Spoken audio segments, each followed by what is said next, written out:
बिस्मिल्लाहिर्रहमानिर्रहीम। अस्सलाम वालेकुम स्टूडेंट्स, केमिस्ट्री ऑनर के साथ मैं हूं मुलजिम शेख और आज हम क्लास 10 का जो है लेक्चर नंबर 17 करेंगे। इसके अंदर हम जो इसकी एक्सरसाइज चैप्टर जो 1 है इक्विलिब्रियम, केमिकल इक्विलिब्रियम, इसकी जो हमारे पास MCQs हैं उनको अच्छे से डिस्कस करेंगे, क्योंकि आप जानते हैं कि हमने इस चैप्टर के तमाम टॉपिक ख़त्म कर दिए और उसके जितने भी टेस्ट योरसेल्फ के क्वेश्चन थे वो भी सारे कर लिए हैं।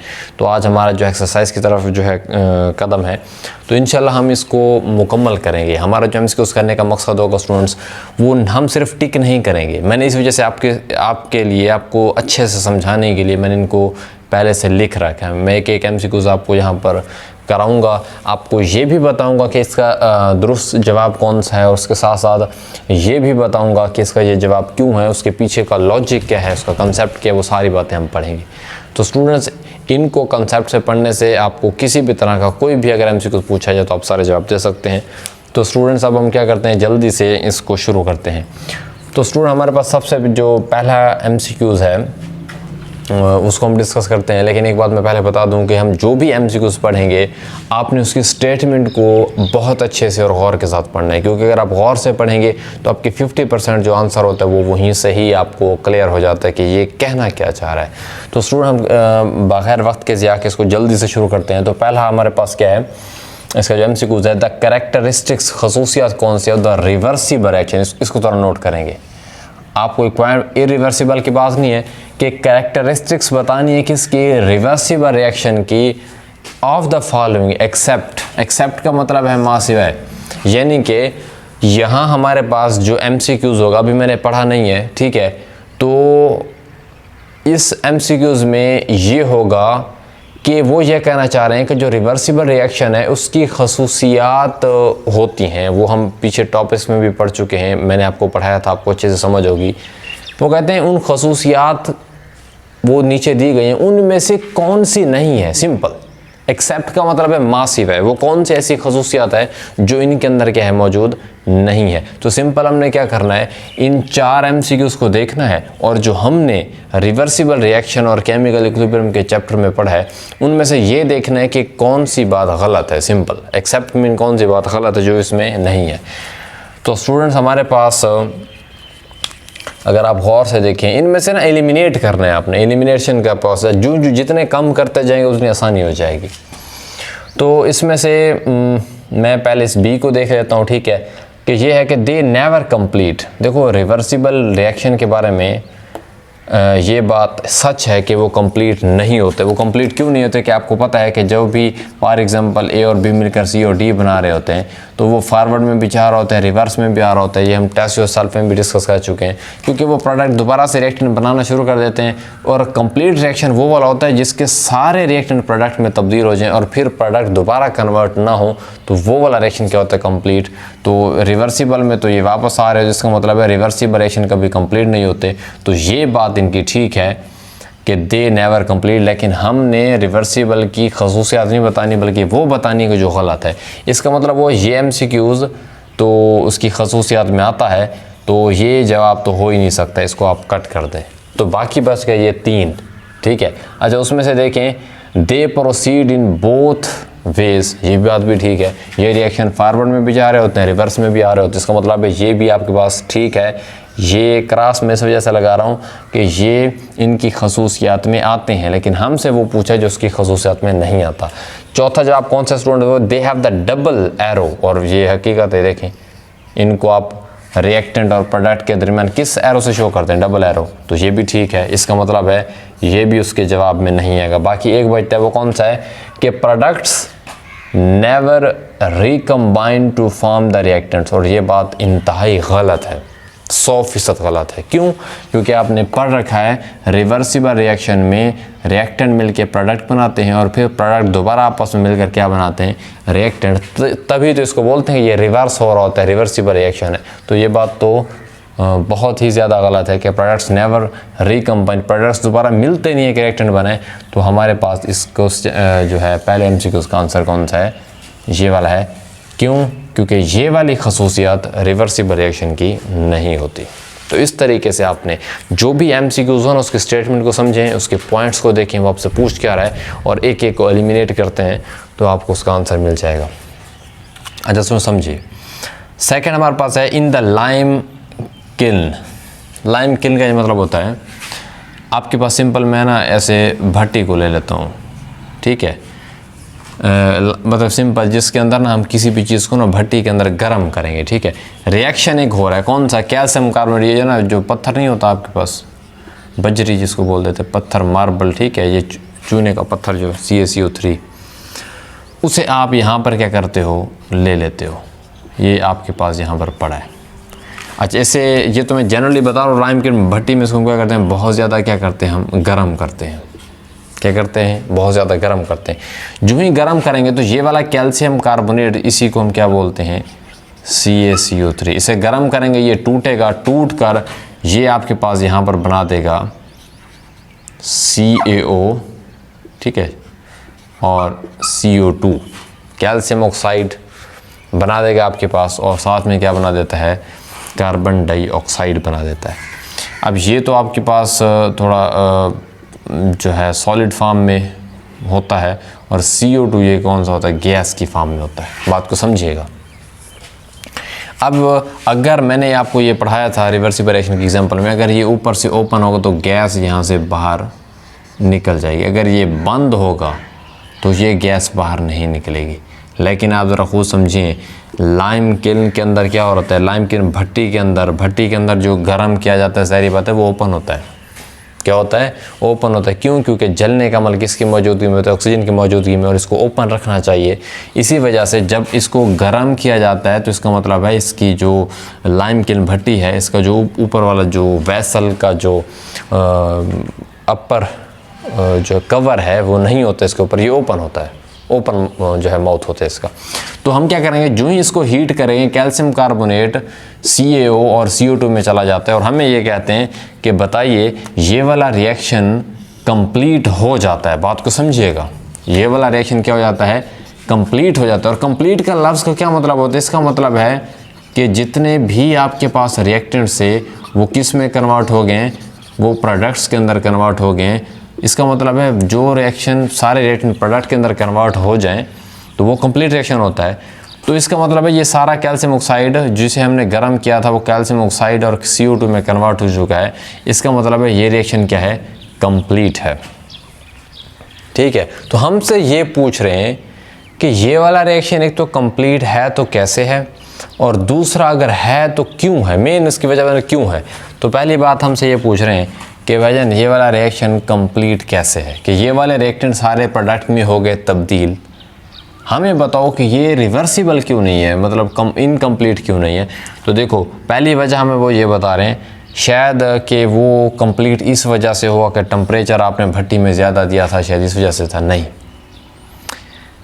हाई टेम्परेचर की वजह से ऐसा नहीं हो रहा, क्योंकि टेम्परेचर ये कभी कंट्रोल नहीं करता कि रिएक्शन को रिवर्सिबल होना चाहिए या इरिवर्सिबल होना चाहिए। वो रिएक्शन की रेट स्पीड को कंट्रोल करता है, मगर ये कंट्रोल नहीं करता कि रिएक्शन कंप्लीट हो रहा है या नहीं हो रहा। तो इसी वजह से बिकॉज ऑफ हाई टेम्परेचर की वजह से हाँ रेट पे फ़र्क पड़ सकता है, कोई रिएक्शन जल्दी हो जाए कोई कम हो जाए, लेकिन हम ये नहीं कह सकते कि ये वाला रिएक्शन कंप्लीट हुआ है तो वो सिर्फ उसकी नीचे से हीट देने की वजह से ऐसा नहीं। हीट देने से प्रोडक्ट बन सकते हैं, ठीक है, जल्दी बन सकते हैं या प्रोडक्ट बनाने में हेल्प कर सकता है, रिएक्शन को शुरू करवा सकते हैं। हम ये नहीं कह सकते कि रिएक्शन को मुकम्मल इसी नहीं करवाए।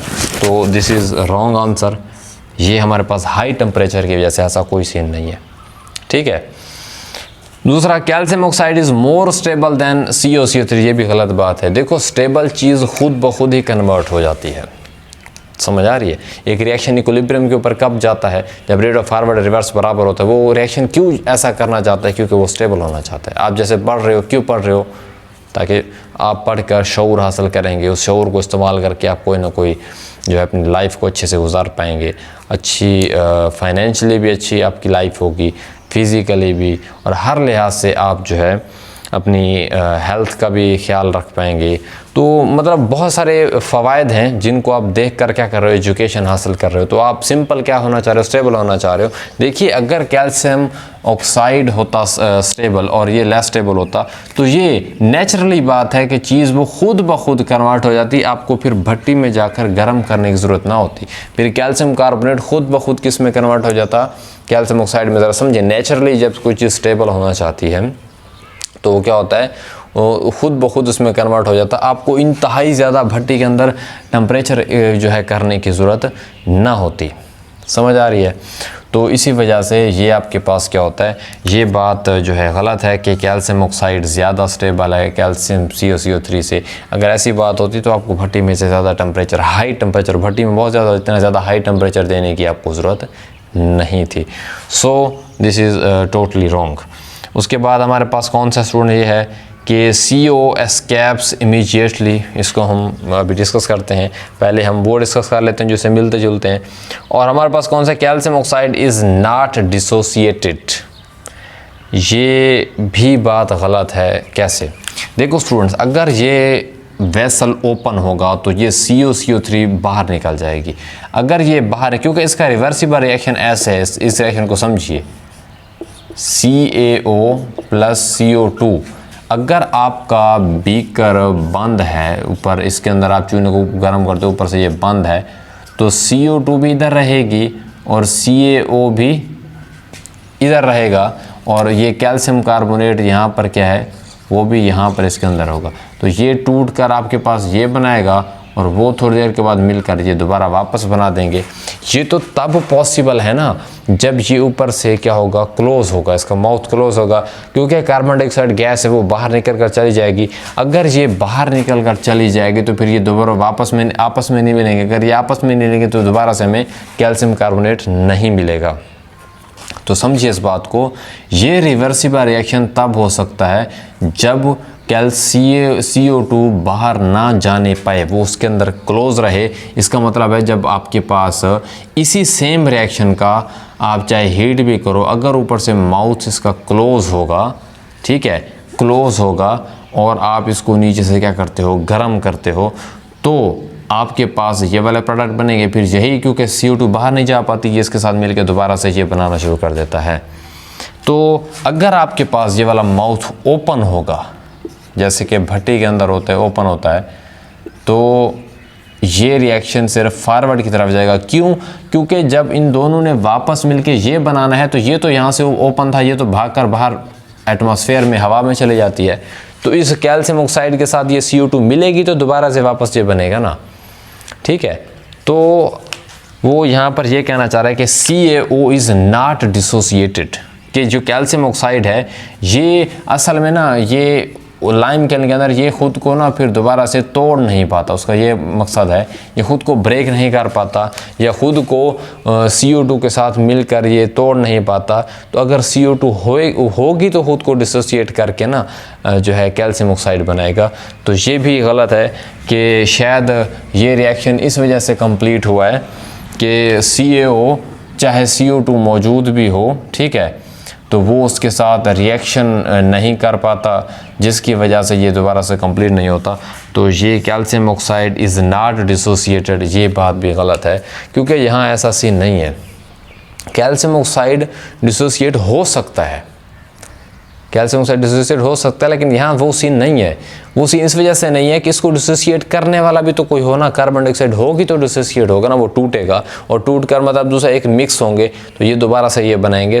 तो ये वजह नहीं है। हाँ, एक वजह क्लियर दिख रही है कि ये रिएक्शन कंप्लीट इस वजह, क्योंकि कंप्लीट रिएक्शन वो होता है जो सिर्फ फॉरवर्ड में जाए। बात को समझिए, देखो कंप्लीट रिएक्टेंट सारे के सारे प्रोडक्ट में वही तब्दील होते हैं जिनका क्या होता है कि वो दोबारा से जो प्रोडक्ट हैं दोबारा से रिएक्टेंट ना बने। तो देखो ये वाला सीन, अगर ये क्लोज होगा तो यहाँ तो ये बन रहा है, क्योंकि जो ही बनेगी ऊपर से बंद होगा, CO2 बाहर नहीं जा पाएगी, ये दोबारा से मिलकर दोबारा से क्या बनाएंगे, CaCO3।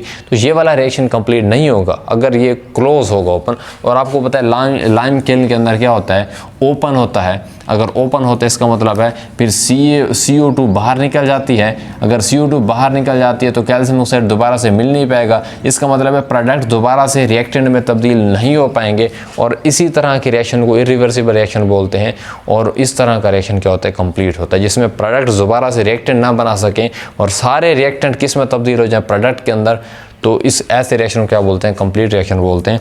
तो अगर आप गौर से इसको समझें तो MCQs नंबर C आपके पास क्या है, ठीक है। क्यों? ये रिएक्शन कंप्लीट इस वजह से हुआ था क्यों? क्योंकि वहाँ से CO2 बाहर निकल कर चली गई थी और कैल्शियम ऑक्साइड अब दोबारा से वापस इसके ना होने की वजह से दोबारा से कैल्शियम कार्बोनेट में तब्दील नहीं हो सकता। अगर प्रोडक्ट दोबारा से रिएक्टेंट में तब्दील नहीं हो सकते तो ऐसा रिएक्शन एक तरह से क्या होता है, कंप्लीट रिएक्शन होता है। सो इसकी वजह यह है कि ये वाला रिएक्शन कंप्लीट हुआ बिकॉज CO एस्केप्स इमीडिएटली, जो ही बना वो गैस होती बाहर निकल जाती है, इस वजह से प्रोडक्ट दोबारा CO अकेला तो वापस नहीं आ सकता ना, उसके साथ CO2 मिलेगी तो होगा, तो CO2 होगी तो उसके साथ मिलेगा ना। तो ये वजह थी। ये स्टूडेंट्स आपको आई होप इन 2 MCQs में किसी भी तरह की कोई कन्फ्यूजन नहीं होगी। अच्छा दोस्तों, अब हमारे पास क्या इसका MCQs का क्वेश्चन नंबर जो है 3 है। इसमें हम पढ़ लेते हैं कि for the reaction 2A + B is equal to क्या है, या इट गिव्स अस, हमारे पास जो प्रोडक्ट है ये रिएक्टेंट या प्रोडक्ट है, एक रिवर्सिबल रिएक्शन है। एरो से आप देख सकते हैं कि दोबारा से ये रिएक्टेंट में कन्वर्ट हो सकते हैं। 2A + B is it gives us, हमें जो देता है वो क्या है, वो 3C प्रोडक्ट देता है। वो हमसे पूछ रहे कि एक्सप्रेशन बताओ किसका, इक्विलिब्रियम कांस्टेंट, यानी कि इक्विलिब्रियम कांस्टेंट का सिंबल कौन सा है, ये आपने खुद याद रखना है, ये Kc है, यानी कि सिंपल Kc का एक्सप्रेशन बनाकर दिखाओ। तो अभी MCQs को पढ़ने से पहले थोड़ा Kc के बारे में आप ये ऑलरेडी जानते हो, क्योंकि हम लेक्चर्स में बहुत अच्छे से पढ़ चुके हैं कि Kc क्या होता है। एक्चुअली जो प्रोडक्ट्स होते हैं, प्रोडक्ट्स की कंसंट्रेशन और रिएक्टेंट्स की क्या होता है, कंसंट्रेशन होता है। और जनरली आप जानते हो कि ये इनके दरमियान क्या होती है, रेशो होती है, और इक्विलिब्रियम के वक्त होती है। और आपने ये भी पढ़ा हुआ है कि अगर किसी के मोल हों, ठीक है, मोल या उनके कोएफिशिएंट हों, चाहे रिएक्टेंट हों या प्रोडक्ट हों, ये भी हमने पढ़ा था कि उनको हम उनकी क्या बना देते हैं, पावर बना देते हैं। ये आपने क्या है पढ़ रखा है। तो हम क्या करते हैं, इसका Kc का एक्सप्रेशन लेते हैं। अब इस रिएक्शन के प्रोडक्ट कौन से हैं, ऊपर क्या होता है प्रोडक्ट की कंसंट्रेशन, नीचे कौन सा होता है रिएक्टेंट की कंसंट्रेशन। हम एलिमिनेट करते जाएंगे और इसमें से जो भी गलत होगा उसको हम क्या करते हैं, कैंसिल कर देंगे। तो प्रोडक्ट हमारे पास ये हैं, रिएक्टेंट हमारे पास ये हैं। तो Kc में एक बात तो कन्फर्म है, ऊपर प्रोडक्ट होंगे नीचे रिएक्टेंट होंगे। इसी बात को हम यहाँ चेक करते हैं क्या कहीं कोई गलती तो नहीं हुई। ये स्टूडेंट्स रिएक्टेंट हैं, A और B रिएक्टेंट हैं, और पहली गलती दोनों की तो ये है कि Kc में ऊपर प्रोडक्ट होते हैं, इन्होंने ऊपर क्या लिख दिए, रिएक्टेंट लिख दिए। तो बग़ैर इनको चेक किए कि 3C 2A अंदर ठीक है गलत है, ये क्लियर बता रहा है कि मैं खुद गलत हूँ। क्यों? क्योंकि इसके जो रेशो है, इसके जो न्यूमरेटर और डिनोमिनेटर जो होता है, इसके न्यूमरेटर में उन्होंने क्या लिख दिए हैं, हमारे पास क्या लिख दिए हैं, ऊपर से रिएक्टेंट लिख दिया, जो कि गलत है। तो हमेशा हमारे पास प्रोडक्ट्स जो होते हैं वो ऊपर होते हैं और रिएक्टेंट क्या होते हैं, नीचे होते हैं। इसी वजह से इन्होंने रिएक्टेंट को ऊपर लिख दिया, तो ये हमारे पास सीधा सीधा तो ये गलत हो गया यहीं पर। अगले को देखो तो ये भी सीधा सीधा क्या हो जाएगा, गलत। इनको देखने की ज़रूरत ही नहीं कि इनके मोल पावर ठीक है या नहीं, क्योंकि ये खुद क्लियर बता रहे हैं कि हम क्या गलत हैं। अगर हम इन दोनों का मुआवजा करें तो यहाँ भी प्रोडक्ट हैं, यहाँ भी C मतलब प्रोडक्ट में आता है। अब हमने देखना है कि इन दो में से कौन सा ठीक है, मतलब ये वाली कंडीशन ये दोनों सेटिस्फाई कर रहे हैं, ऊपर प्रोडक्ट है नीचे रिएक्टेंट है, ऊपर प्रोडक्ट है नीचे रिएक्टेंट है। अब ठीक कौन सा है, देखिए हमने ये पढ़ा था कि किसी भी प्रोडक्ट के जो सामने होता है, एक तो होता है ना नीचे, सामने जो होता है वो उसके मोल होते हैं। C के मोल कितने हैं, 3, B के फ्रंट पर 1 है तो 1 लिखा नहीं जाता, 1 मोल है। A के कितने मोल हैं, 2, और हम जानते हैं कि उनके मोल को उनकी हम क्या बना देते हैं, पावर बना देते हैं। तो देखिए C के 3 मोल हैं, तो इन्होंने बनानी थी उसकी पावर इस तरीके से, इन्होंने 3 को ही उस C के साथ जैसा था वैसा उठा के रख दिया। पहली गलती तो ये। अच्छा, इस तरह A का भी कौन से 2 उसकी पावर बनाना था, ऐसे उन्होंने वैसे का वैसे लिख दिया है। तो असल में तो उनके C प्रोडक्ट को लिखकर और उनके मोल को उनकी हम क्या बना देते ऊपर पावर। जैसे A के 2 थे तो A लिखकर उसकी कंसंट्रेशन के बाहर ऊपर कोने के ऊपर क्या 2 लिख देना था। तो ये भी हमारे पास क्या है, गलत। तो हमारे पास 2, इसका आंसर कौन सा होगा, ये होगा। तो स्टूडेंट्स इस तरीके से आप एलिमिनेट किया करें, उसको समझें ज़रा कि इसका आंसर कौन सा बनता है। आपको खुद पता चल जाएगा जब आपके कंसेप्ट अच्छे होंगे ना, मेरी बात सुने, तो आंसर आपको खुद बता रहे होंगे MCQs में कि मैं गलत हूँ और ठीक बता रहा होगा कि मैं ठीक हूँ। तो इस तरीके से आप इसको एलिमिनेट करते जाएंगे और आसानी से उस जवाब तक पहुँच जाएंगे जो आपका रिक्वायर्ड होगा। नेक्स्ट है, पहले स्टेटमेंट को बहुत अच्छे से समझें। When system is at equilibrium, बात को समझिए। जब कोई सिस्टम यानी कि सिंपल कोई रिएक्शन, ठीक है, इक्विलिब्रियम पर होता है तो उस वक्त क्या क्या होता है, ठीक है। और हमने ये चंद एक बातें पढ़ी हुई हैं। इक्विलिब्रियम तब आता है, ये साइड पर मैं ये बता रहा हूँ क्योंकि जब आप मेरे लेक्चर सारे सुन लेंगे तो आपको ये बातें ऑटोमेटिकली जहन में आ जाएंगी। क्योंकि इक्विलिब्रियम क्या होता है, इक्विलिब्रियम के बारे में हमने ये पढ़ रखा है, जब रेट ऑफ फॉरवर्ड और रेट ऑफ रिवर्स हो बराबर तो उस वक्त इक्विलिब्रियम आता है, ये इक्विलिब्रियम की बात है। अच्छा, उस वक्त हमने ये पढ़ा है कि जब रेट ऑफ फॉरवर्ड बराबर होता है तो हमारे पास लाजमी नहीं होता कि प्रोडक्ट्स और जो रिएक्टेंट्स हैं वो हमारे पास बराबर हों, ठीक है। तो बराबर होना उनका जो है लाजमी नहीं होता, तो ये ज़रूरी नहीं है कि वो बराबर हों। उस वक्त इनकी जो कंसंट्रेशन मिकदार है ये बराबर, कंसंट्रेशन ऑफ प्रोडक्ट और कंसंट्रेशन ऑफ रिएक्टेंट इक्विलिब्रियम के ऊपर बराबर नहीं होते। हो भी सकते हैं लेकिन जो मोस्टली हैं वो बराबर नहीं होते, इसी वजह से ये शर्त लाजमी नहीं है, ठीक है। तो ये होना लाजमी, रेट ऑफ फॉरवर्ड और रिवर्स के होने चाहिए, बराबर होने चाहिए, मतलब जो फॉरवर्ड जाने की स्पीड है रिवर्स पाने की क्या होनी चाहिए, इक्वल होनी चाहिए, ठीक है स्टूडेंट्स। तो अब हम क्या करते हैं, इनको हम देख लेते हैं और देखते हैं कि इनमें से कौन सा आंसर ठीक है और कौन सा गलत है। पहला ये है कि इक्विलिब्रियम के बारे में ये पहली बात ठीक है या गलत है, the concentration of reactants and products become equal, ये गलत है स्टूडेंट। जब देखें ना, मैंने आपको 9.3 का जो टेस्ट सेल्फ है उसका लास्ट जो 5वां क्वेश्चन है वो मैंने बताया था कि वो जो 50-50% वाले थे। अब देखिए ना, जब ए और बी मिलते हैं और सी और डी बनता है, मे बी इसका 40 और 60 पे रिएक्टेंट 40 बच जाए और प्रोडक्ट 60 बच जाएँ और इनका यहीं पर इक्विलिब्रियम बराबर हो जाए, यानी कि रेट ऑफ फॉरवर्ड और रिवर्स बराबर हो जाए, तो ये लाजमी तो नहीं है इक्विलिब्रियम के लिए कि रिएक्टेंट भी आधे होने चाहिए, प्रोडक्ट्स भी क्या होने चाहिए, इक्वल होने चाहिए, या ये भी 60 हो वो भी 60 हो, या ये भी 40 हो ये भी 40 हो, ये लाजमी नहीं होता। तो कंसंट्रेशन मुख्तलिफ हो सकती है लेकिन रेट बराबर होना ज़रूरी है, ये हमने पढ़ा था। तो ये तो कंसंट्रेशन की बात कर रहे हैं, नोट करें ज़रा यहाँ पर, वो कह रहे हैं कि कंसंट्रेशन, रेट की बात नहीं है, कंसंट्रेशन बराबर होनी चाहिए।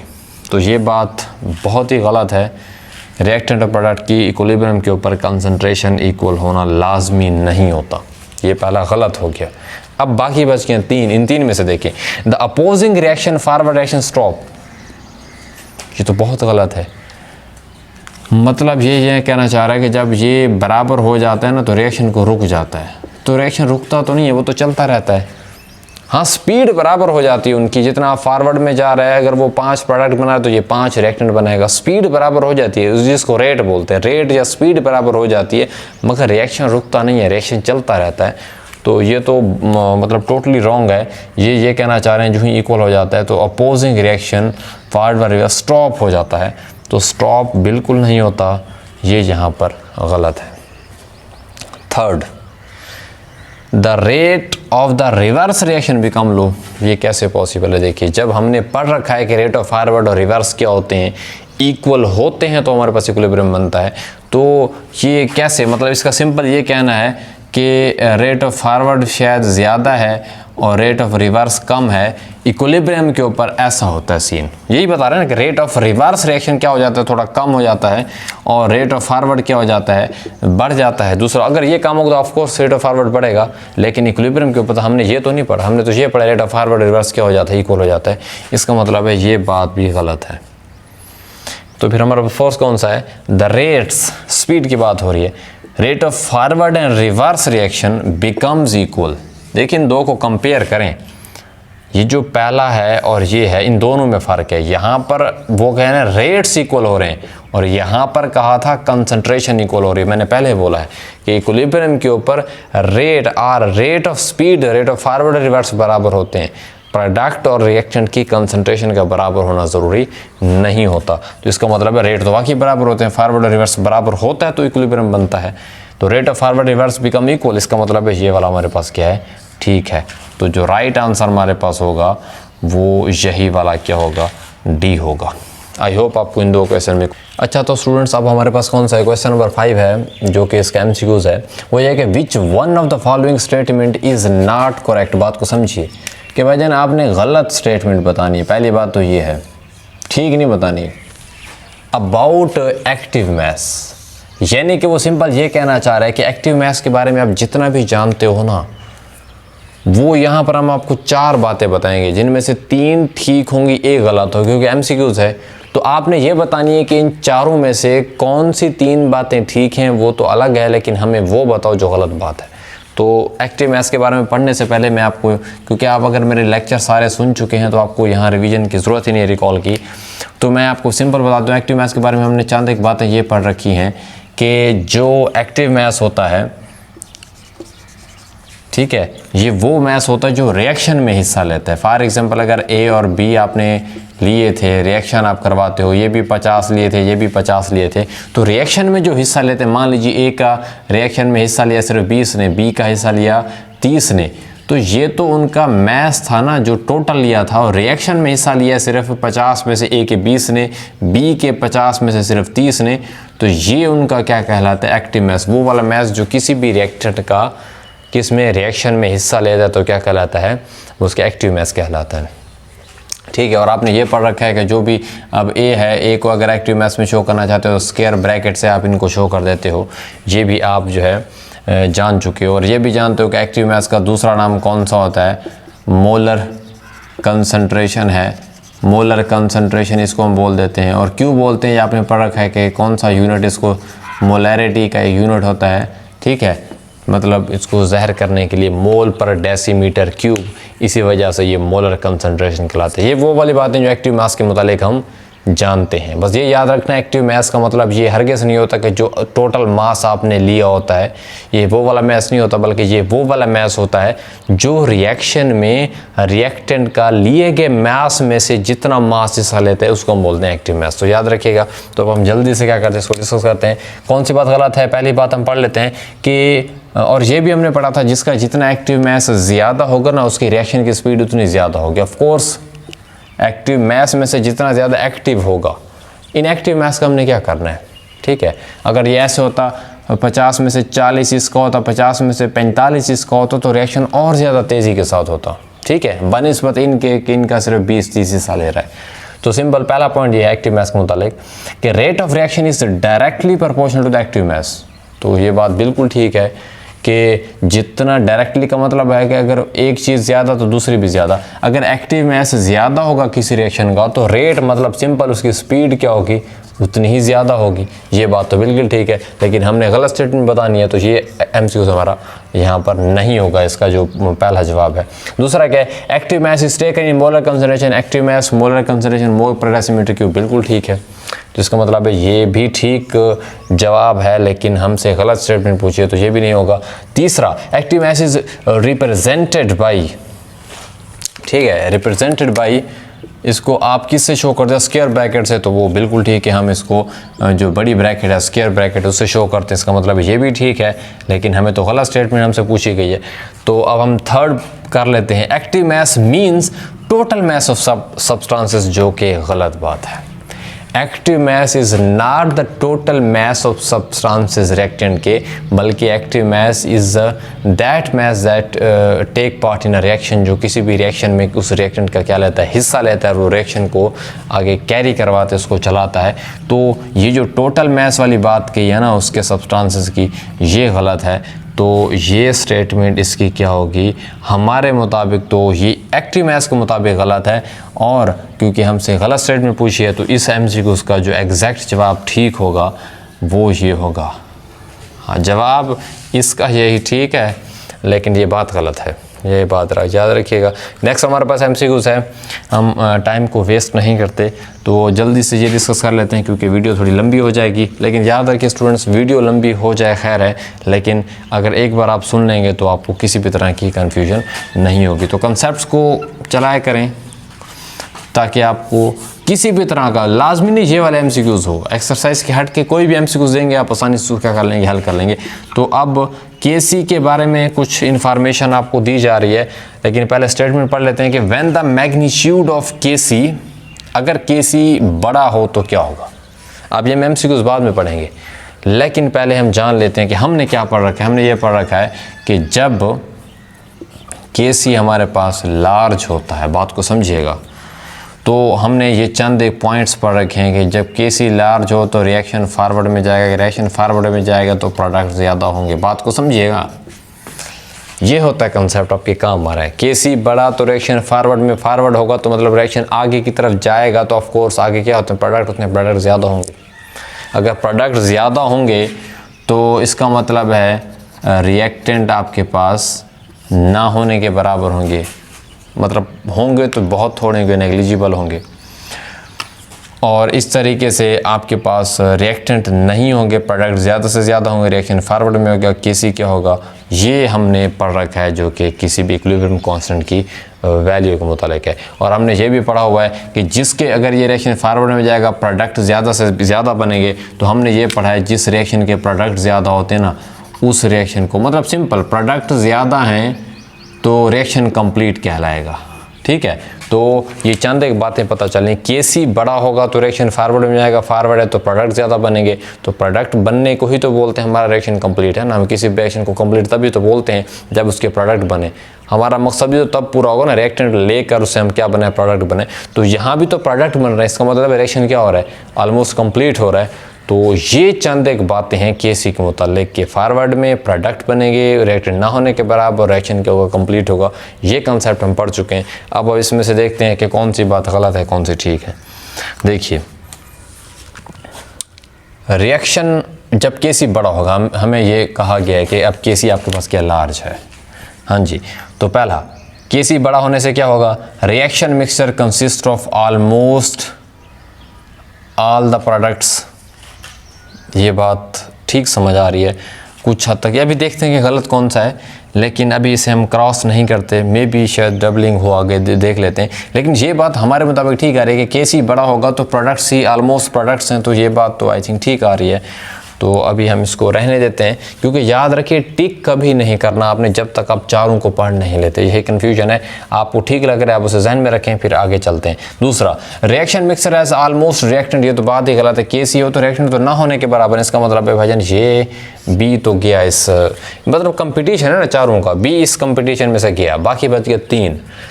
Reaction has not gone to the completion, ये रिएक्शन कंप्लीट जो है वो नहीं होता, तो ये भी तो गलत है।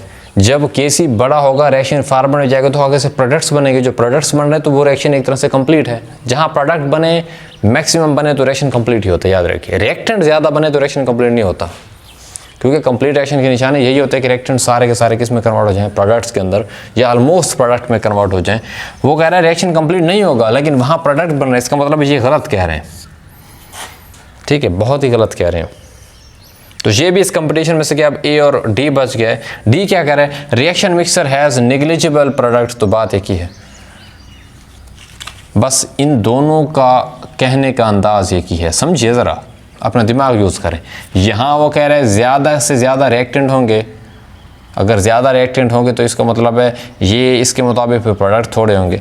ठीक है, तो रिएक्शन मिक्सर में प्रोडक्ट थोड़े से थोड़े होंगे, तो फिर क्या ज़्यादा होगा, इसका मतलब फिर रिएक्टेंट ज़्यादा होंगे।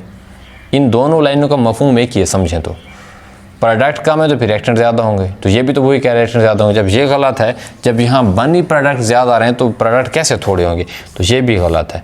तो फिर यही ठीक है, reaction mixer is consist of almost all the products. तो स्टूडेंट्स आपके पास ये वाला ठीक है, इस तरीके से आप इनको करेंगे। तो अब हम डिस्कस करते हैं नेक्स्ट MCQs। आई होप आपको इसमें किसी भी तरह की कोई कन्फ्यूजन नहीं होगी। अच्छा, तो स्टूडेंट्स अब हमारे पास इसका कौन सा है, MCQs नंबर 7 है, और हम इसको डिस्कस करते हैं कि when the magnitude of Kc is very small. ये बिल्कुल क्वेश्चन नंबर 6 का अपोजिट है। ठीक है, अगर आपको उसकी समझ आ चुकी तो आप फौर इसका जो है टिक कर लेंगे, समझ लेंगे। तो इट इंडिकेट्स, इनके सिंपल ये कहा जा रहा है कि जब Kc की वैल्यू छोटी हो तो तब क्या होगा। अब इसके MCQs को पढ़ने से पहले मैं आपको कंसेप्ट बता दूं, ये आपने ऑलरेडी पढ़ रखा है डायरेक्शन ऑफ रिएक्शन के अंदर, और वैसे भी जानते हो एक्सटेंट ऑफ रिएक्शन, कि जब Kc आपके पास होगा स्टूडेंट स्मॉल, बात को समझिएगा, तो रिएक्शन उस वक्त कहाँ पर होता है, रिवर्स में। जैसे कि A और B आपके पास मिलते हैं ना, तो वो C और D बनाते हैं, बात को समझिएगा।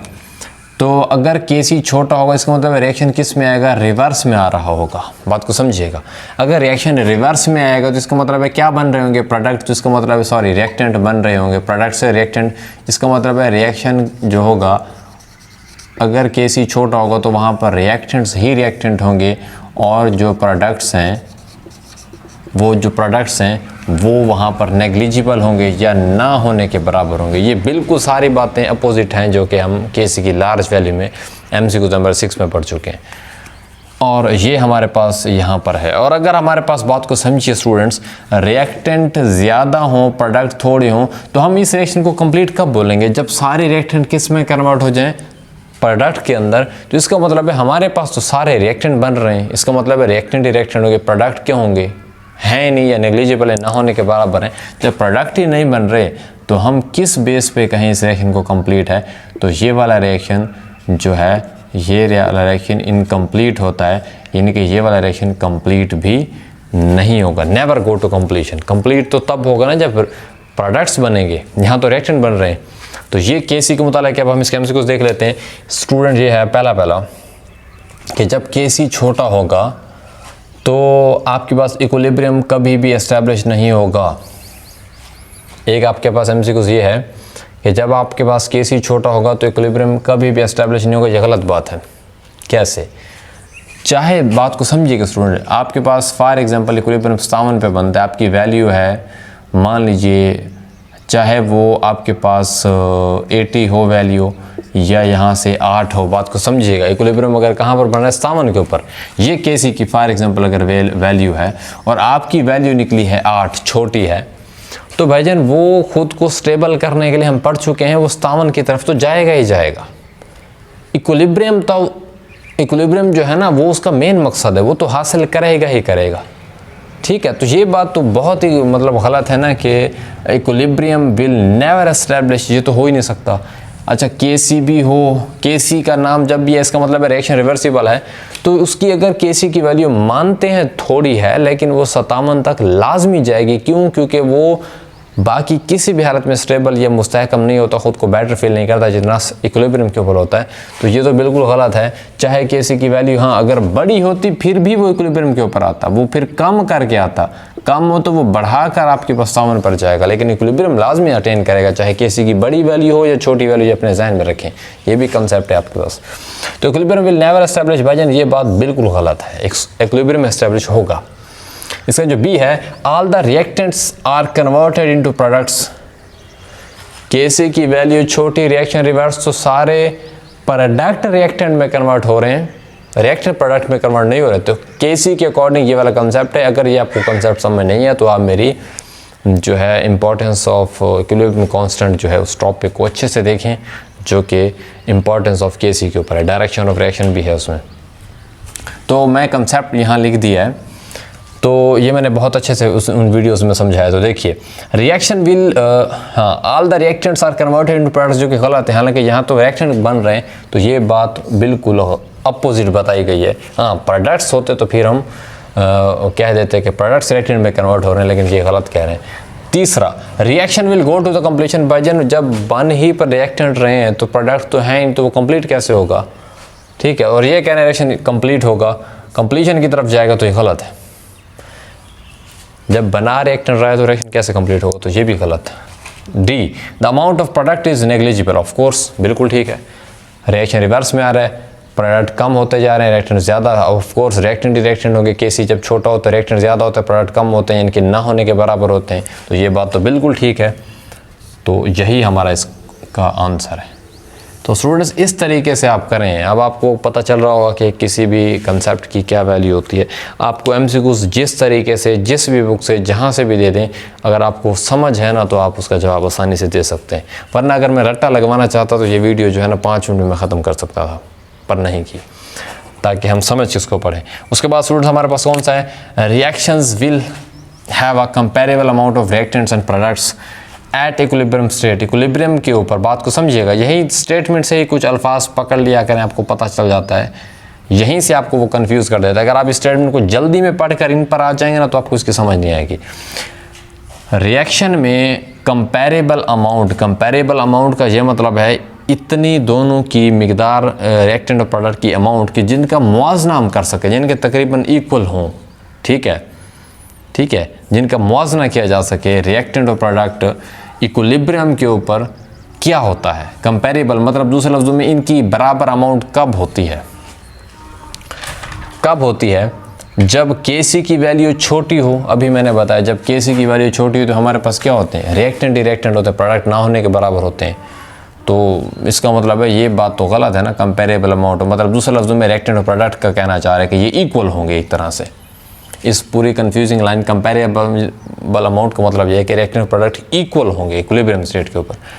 तो Kc की वैल्यू छोटी हो तो अभी हमने पढ़ा है कि वहाँ रिएक्टेंट ज़्यादा होंगे, प्रोडक्ट थोड़े होंगे, तो मतलब ये बात तो नहीं फिट आ रही। इसका मतलब है ये वाला गलत है। इक्विलिब्रियम स्टेट के ऊपर हमारे पास रिएक्टेंट और प्रोडक्ट लाजमी नहीं है कि 100% बराबर हों, लेकिन जैसे ना 40-50 समझ आ रही है, तो इक्वल हो, मतलब करीब करीब होनी चाहिए वैल्यूज़, तो तब होगा। Very large value of Kc इसका बिल्कुल उल्टा है। अब लार्ज वैल्यू होगी तो फिर प्रोडक्ट बहुत ज़्यादा होते हैं, रिएक्टेंट बहुत थोड़े होते हैं, तो इनका फिर कंपैरिजन तो ये तो नहीं कह सकते कि रिएक्टेंट प्रोडक्ट बराबर हैं या एक दूसरे के करीब करीब है, नहीं। तो ना तो स्मॉल वैल्यू पे रिएक्टेंट ज़्यादा हैं, प्रोडक्ट बहुत थोड़े हैं, यहाँ प्रोडक्ट बहुत ज़्यादा हैं, रिएक्टेंट बहुत थोड़े हैं, इसका मतलब है ये भी गलत है। और तीसरा हमारे पास कौन सा है, मॉडरेट वैल्यू ऑफ Kc, ये ठीक है। ये आपने एक्सटेंट ऑफ रिएक्शन में पढ़ा है, जब भी किसी रिएक्शन की वैल्यू ना मॉडरेट दरमियानी हो, तो अक्सर दरमियानी वैल्यू के ऊपर क्या होता है हमारे पास, इक्विलिब्रियम स्टेट में होता है। इक्विलिब्रियम स्टेट हो तो उस वक्त रिएक्शन में ऑलमोस्ट रिएक्टेंट और प्रोडक्ट क्या होते हैं, करीब करीब होते हैं, या क्या होते हैं, इक्वल भी हो सकते हैं।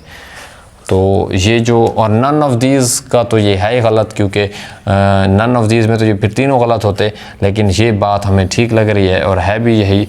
तो मॉडरेट Kc की वैल्यू होगी तो रिएक्शन ऑलमोस्ट इक्विलिब्रियम के ऊपर होते हैं। इसका मतलब है रिएक्शन में रिएक्टेंट और प्रोडक्ट तकरीबन करीब करीब बराबर होते हैं। हो भी सकते हैं, नहीं भी हो सकता है, लेकिन करीब करीब लाजमी होते हैं। और अब इस तरह से हमारे पास कौन सा 9th MCQs है, डायनामिक इक्विलिब्रियम के मुतालिक पूछा गया कि क्या होता है। अब डायनामिक इक्विलिब्रियम का मतलब क्या है, स्टैटिक इक्विलिब्रियम हो या डायनामिक, है तो इक्विलिब्रियम। और इक्विलिब्रियम के लिए हमने ये पढ़ रखा है, बात को समझिएगा। फिर से वही बात, ये MCQs पहले आ चुका है, रेट ऑफ फॉरवर्ड और रिवर्स बराबर होना चाहिए। क्या होना चाहिए, रेट ऑफ फॉरवर्ड रिवर्स बराबर होगा किसी भी रिएक्शन के लिए, ठीक है। तो जैसे कि कोई रिएक्शंस होते हैं, जैसे कि A और B है, फॉरवर्ड और रेट ऑफ रिवर्स क्या होगा, तब भी तो डायनामिक इक्विलिब्रियम होगा ना, मतलब रिएक्शन चल भी रहा हो लेकिन रेट बराबर हो। और आपने ये पढ़ा है यहाँ पर कि जब ये बराबर होगा तो फिर प्रोडक्ट की और रिएक्टेंट की कंसंट्रेशन का बराबर होना लाजमी नहीं होता। ये मैं आपको पहले बात बता दी। हो भी सकते हैं लेकिन मोस्टली ये बराबर नहीं होते, ठीक है। तो इसी तरह से अगर हम किसी भी रिएक्शन को देखें तो जब एक रिएक्शन इक्विलिब्रियम के ऊपर पहुंच जाता है ना, तो ये कंडीशन होती है। तो अभी मैंने MCQs को पढ़ लेते हैं जल्दी से। इसका पहला है भाईजान कि डायनामिक इक्विलिब्रियम में the reaction stopped to proceed. ये तो है ही गलत भाईजान। क्यों? क्योंकि इक्विलिब्रियम में मैंने पहले बोला है रिएक्शन कभी स्टॉप नहीं होता, उसका रेट ऑफ रिएक्शन फॉरवर्ड और रिवर्स का बराबर हो जाता है। बाज़ों को महसूस ऐसे होता है कि रिएक्शन रुक चुका है, लेकिन वो चल रहा होता है। जितना अगर वो 5 प्रोडक्ट बना रहा है तो 5 क्या बना रहा होता है, रिएक्शन बना रहा होता है। इसी वजह से ये पहली बात तो गलत है। स्टॉप वाली कहानी होती नहीं है डायनामिक इक्विलिब्रियम में, तो ये आप अपने जहन में रख लें। B, the amounts of the reactants and products are equal. Amounts, ये MCQs पहले आ चुका है, इससे मिलता जुलता हमारे पास क्या MCQs आ चुका है। वहाँ पर इसके लिए लफ्ज़ यूज़ किया था उन्होंने कंसंट्रेशन का, कि concentration of reactant products are equal. तो वही बात है, अमाउंट या कंसंट्रेशन रिएक्टेंट और प्रोडक्ट की मिकदार बराबर नहीं होती। मैंने आपको पहले बोला है, ये 40 हो, ये 60 हो, समझ आ रही है। तो ये कभी भी आपके पास क्या स्टूडेंट्स बराबर नहीं हो सकते, ये आपने जहन में रख लें। क्यों? क्योंकि हमें इक्विलिब्रियम के लिए इनकी स्पीड का बराबर होना ज़रूरी है। रेट ऑफ फॉरवर्ड, रेट किसको बोलते हैं, रेट बराबर होना चाहिए, या रेट का दूसरा मतलब सिंपल कि इनकी स्पीड बराबर होनी चाहिए रिएक्शन की। ये ज़रूरी नहीं है कि रिएक्टेंट और प्रोडक्ट के हों बराबर हो। ये मैं पहले डिस्कस कर चुका हूँ, या आई होप आपको इसमें कोई कन्फ्यूजन नहीं होगी, ठीक है। तो हो भी सकते हैं, मैं एक बात क्लियर कर दूं, रिएक्टेंट और प्रोडक्ट बराबर हो भी सकते हैं, मगर उसके चांसेस बहुत ही कम हैं, मतलब रेयर केस में, ठीक है। तो हर वक्त ऐसा नहीं होता इक्विलिब्रियम, हम ये नहीं कह सकते कि ये बिल्कुल 100% हर वक्त होते हैं, तो ये इस लिहाज से ये गलत है। हाँ, रेयर केसेस में पूछते तो इसको हम ठीक कर देते, लेकिन ओवरऑल पूछ रहे हैं हमसे। थर्ड हमारे पास the speed of the forward and reverse reactions are equal. ये बात कुछ हद तक ठीक नज़र आ रही है।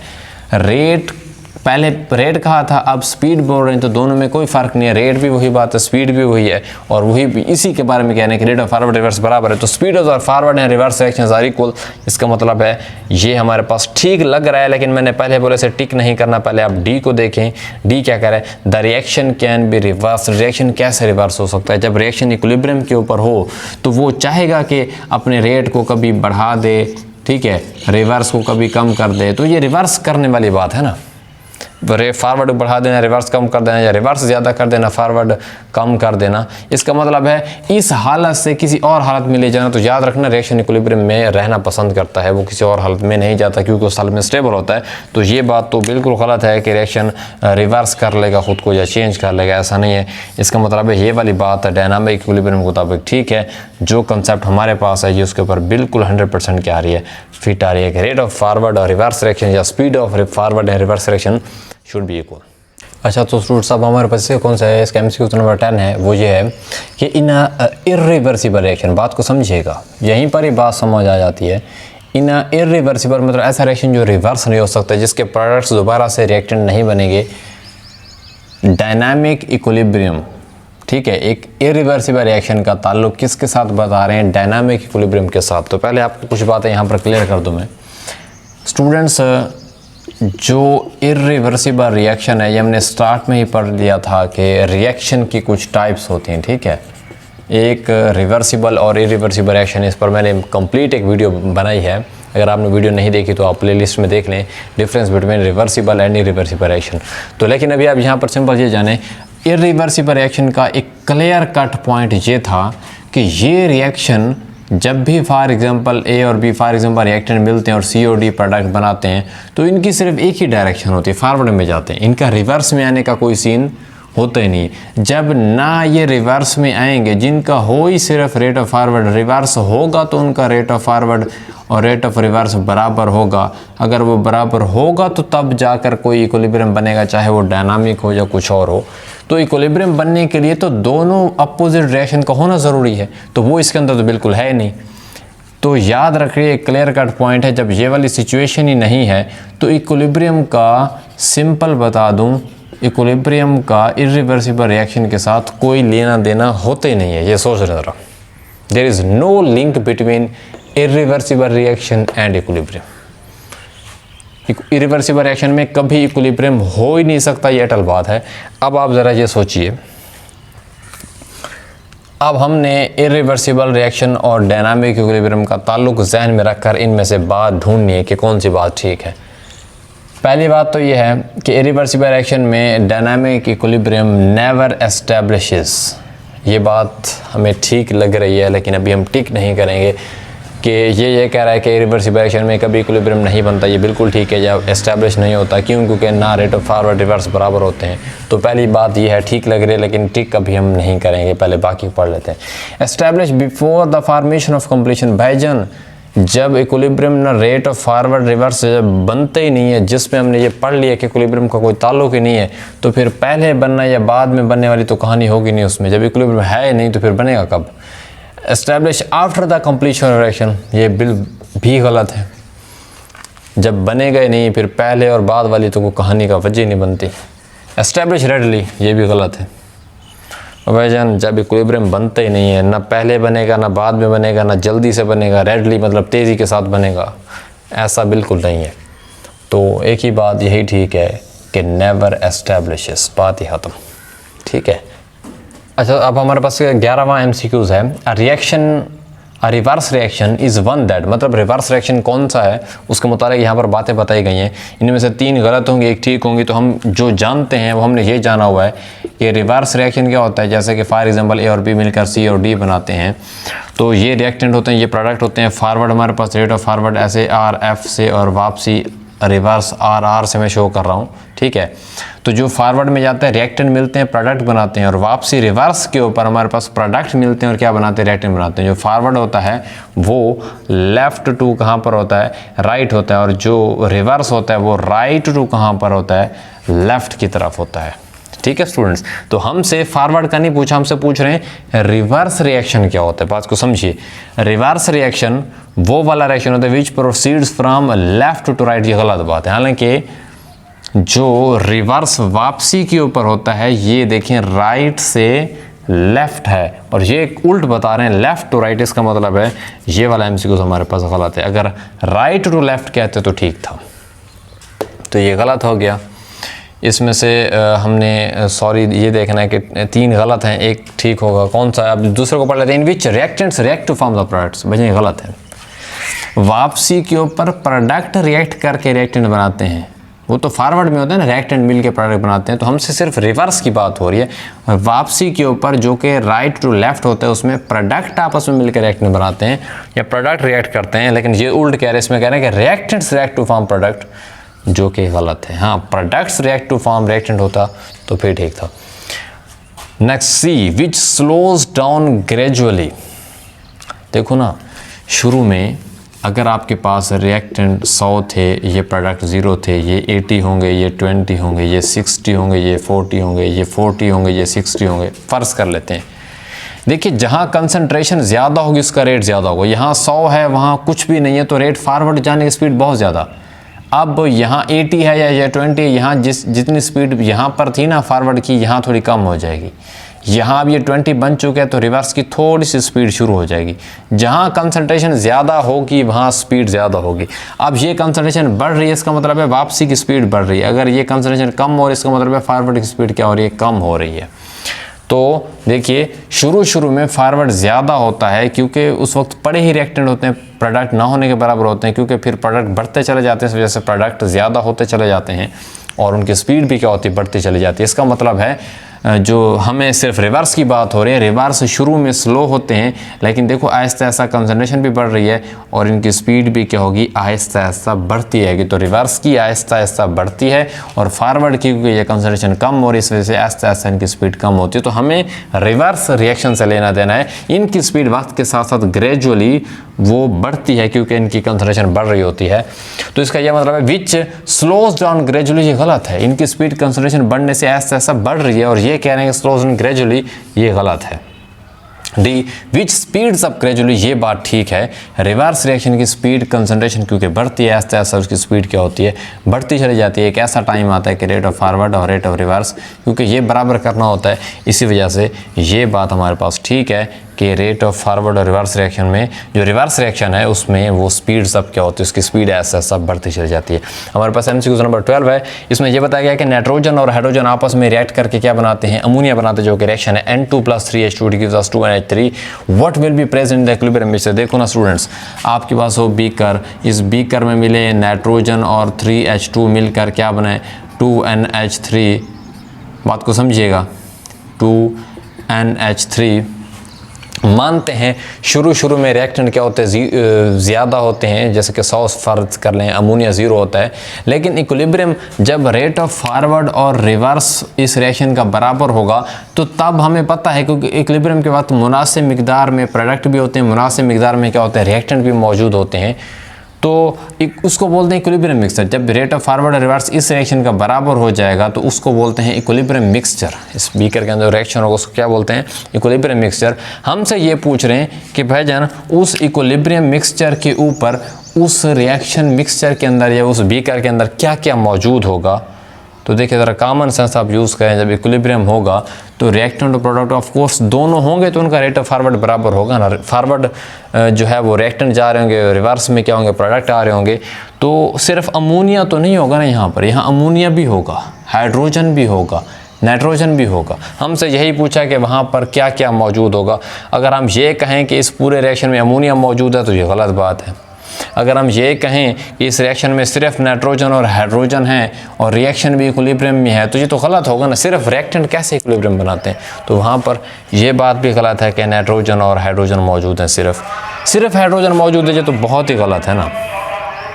ठीक है। और इसी तरीके से अगर आप इसको देखें, नाइट्रोजन भी मौजूद है, हाइड्रोजन भी मौजूद है, अमोनिया भी मौजूद है। ये बाकी इक्विलिब्रियम मिक्सचर में ये तीनों मौजूद होते हैं। इसका मतलब है ये वाला एमसीक्यूज हमारे पास ठीक है। और कॉमन सेंस की बात करें, जब आपके पास इक्विलिब्रियम होता है ना तो आप उस वक्त रिएक्टेंट और प्रोडक्ट तकरीबन बराबर मौजूद होते हैं और ऑफकोर्स सारे होंगे। हाँ, at the start of the reaction हम कह सकते हैं कि अमोनिया नहीं होगा क्योंकि बना नहीं होगा, तब रिएक्टेंट होंगे। और अगर एंड की बात करें तो एंड जो होगा एट द आप एंड इनमें तो होते नहीं है, क्योंकि इक्विलिब्रियम आ जाता है इनका, वो एट द एंड होता है इरिवर्सिबल रिएक्शन का, ठीक है। इरिवर्सिबल रिएक्शन में कि क्योंकि रिएक्शन की सिर्फ एक ही डायरेक्शन होती है और एंड पर सिर्फ प्रोडक्ट होंगे, रिएक्टेंट बिल्कुल नहीं होंगे, और इनके शुरू में क्या होंगे, रिएक्टेंट होंगे और प्रोडक्ट क्या होंगे, ज़ीरो होंगे, ठीक है। लेकिन जो रिवर्सिबल होता है, इनके शुरू में प्रोडक्ट हमारे पास क्या होते हैं, ज़्यादा होते हैं, क्योंकि हम ले भी हुए रहे हैं, और अमोनिया रिएक्टेंट प्रोडक्ट क्या होता है, वो हमारे पास ज़ीरो होते हैं, लेकिन आहिस्ता आहिस्ता बढ़ता आता है। जब इक्विलिब्रियम आता है तो तकरीबन करीब होते हैं, तो सारे मौजूद होते हैं। तो ये आपके पास था MCQs नंबर 12, इसका लास्ट MCQs करते हैं। For a reaction between PCl3 Cl2 to form the PCl5 the unit of Kc, यानी कि हमें ना एक रिएक्शन का जनरली ना उसके रिएक्टेंट और प्रोडक्ट बताए गए हैं, ये रिएक्शन बैलेंस है या नहीं है वो हमने खुद करना है। तो ये रिएक्शन हम पढ़ चुके हैं कि ये रिएक्टेंट हैं, ये मिलकर क्या बनाएंगे, PCl5। इस रिएक्शन को पहले लिखो, फिर हमें उसका क्या बताओ, Kc का यूनिट बताओ। तो हम और ये 4 दिए गए हैं, इनमें से वो कहते हैं एक यूनिट ठीक है, वो आपने हमें बताना है कि वो यूनिट कौन सा है। तो स्टूडेंट हमने क्या करना है, हमने ये रिएक्शन पढ़ रखा है कि PCl3 + Cl2 it gives us PCl5। Student ये मैंने ऐसे लिख दिया है कि जो मुझे रिएक्टेंट यहाँ दिख रहे थे, लेकिन याद रखना है जब भी आप कोई रिएक्शन लिखो उसे चेक करो, अगर वो बैलेंस नहीं है तो उसे पहले बैलेंस करना है। अगर ये वाकई बैलेंस पहले से ही है तो फिर ठीक है, आप इसी का बना लें, क्योंकि याद रखिए यूनिट ऑफ Kc तब निकलता है, मैंने आपको पहले बताया हुआ है, जब तक आपके पास Kc का एक्सप्रेशन नहीं होगा आप उसका यूनिट नहीं निकाल सकते हो। इधर एक फास्फोरस है, यहाँ भी एक फास्फोरस है, इधर 3 क्लोरीन यहाँ पर हैं, 2 ये 3 और 2 5 क्लोरीन 5 इधर, इसका मतलब है ये रिएक्शन बैलेंस है, इसको बैलेंस करने की ज़रूरत नहीं है। तो अब हम इसका क्या बनाते हैं, Kc का एक्सप्रेशन बनाते हैं। Kc का एक्सप्रेशन क्यों बनाते हैं, हमें पता है Kc क्या होता है, प्रोडक्ट की कंसंट्रेशन, और क्या होता है, रिएक्टेंट की कंसंट्रेशन। तो प्रोडक्ट कौन थे हमारे पास, यहाँ पर PCl5 है, इसके फ्रंट पर कोई मोल 1 है तो 1 लिखा नहीं जाता, तो 1 पावर मोल नहीं बनेगा। और यहाँ पर क्या है, इसका भी 1 मोल है, क्योंकि ये तो इनके एटम है ना जो नीचे लिखे जाते हैं। तो PCl3 है और कौन सा है, Cl2 है, ठीक है। तो ये Kc का इस रिएक्शन का एक्सप्रेशन है, क्योंकि हमें Kc के यूनिट इसके एक्सप्रेशन से ही मिलेंगे। तो अब हमें पता है इसके एक्सप्रेशन कैसे हैं, जो 1 मोलर कंसंट्रेशन होती है उसकी जगह पर हम क्या लिखते हैं, 1 मोल पर डेसीमीटर क्यूब। इस कंसंट्रेशन को हटा दें तो क्या लिख सकते हैं, मोल पर डेसीमीटर क्यूब। ये एक कंसंट्रेशन, ये एक ये है, इसका भी हम लिख देते हैं मोल पर डेसीमीटर क्यूब, और दरमियान में क्योंकि प्रोडक्ट है तो इसका भी अलग से लिख देते हैं मोल पर डेसीमीटर क्यूब। तो इसका ये आ गया, इसका ये और इसका ये। तो अब हम क्या करते हैं, इसमें से जो कट होता है उसको कट कर देते हैं, क्योंकि आपको पता है क्योंकि कंसंट्रेशन जो होती है वो किसके बराबर होती है, मोल पर डेसीमीटर क्यूब। इसे हटा दें, ये लिख दें, तो एक तो इसके साथ सिंपल कट जाएगा, बाकी क्या बचता है, सिर्फ 1 मोल पर डेसीमीटर क्यूब। अब ये कुछ इस तरीके से होगा, 1 मोल पर डेसीमीटर क्यूब है। अब आप इसको क्या करें, बटे के ऊपर ले जाएं, क्योंकि ये बटे में है। जब आप ऊपर लेंगे तो पॉजिटिव वाली जो साइन है वो नेगेटिव, और नेगेटिव वाला साइन क्या हो जाएगा, पॉजिटिव। तो फाइनली आपके पास क्या बन जाएगा, मोल dm का नेगेटिव का क्या हो जाएगा, +3 लिखना चाहे तो ठीक है, ना भी लिखे तो इसका मतलब क्या होता है, प्लस। तो इस रिएक्शन का Kc एक्सप्रेशन निकाला, और इस रिएक्शन का जो यूनिट Kc का निकल रहा है यूनिट, वो ये वाला है कि पर मोल dm3। तो आप अगर इसको देखें तो ये मोल dm3 है, तो ये गलत। ये कौन सा है, पर मोल dm-3, तो ये भी गलत। ये कौन सा है, पर मोल dm3, ये बिल्कुल इससे क्या कर रहा है, मैच कर रहा है। इसका मतलब है हमारा आंसर ये वाला है, और ये मोल पर डेसीमीटर क्यूब ये वैसे ही क्या है, गलत है। तो स्टूडेंट्स इस तरीके से आपके क्लास 10th के चैप्टर नंबर 1 के कंप्लीट MCQs विद कंसेप्ट समझाने के साथ मैंने मुकम्मल कर दिए हैं। अगर फिर भी इन MCQs में कोई कन्फ्यूजन है तो मुझे कमेंट्स बॉक्स में लाजमी बताइएगा, मैं आपकी हर तरह की कन्फ्यूजन दूर करूँगा। मैंने एक बहुत बड़ी कोशिश के बाद आपकी एक MCQs को यहाँ पर लिख कर आपको समझाया है, ताकि आपको किसी भी तरह की कोई परेशानी ना हो, आपको फाइनेंशियली और किसी भी लिहाज से, कंसेप्ट के लिहाज से कोई कन्फ्यूजन ना हो। हेल्पिंग बुक अगर ले लें तो वहाँ पर इस तरीके से एक्सप्लेनेशन नहीं होती, तो मैंने आपको दोनों बातें एक ही वीडियो में सारी बता दी हैं। अगर आपको फिर भी कोई मसला हो तो मुझे बताइएगा। मिलते हैं नेक्स्ट वीडियो में, जिसमें हम एक्सरसाइज के शॉर्ट क्वेश्चन करेंगे। थैंक यू, अल्लाह हाफिज़।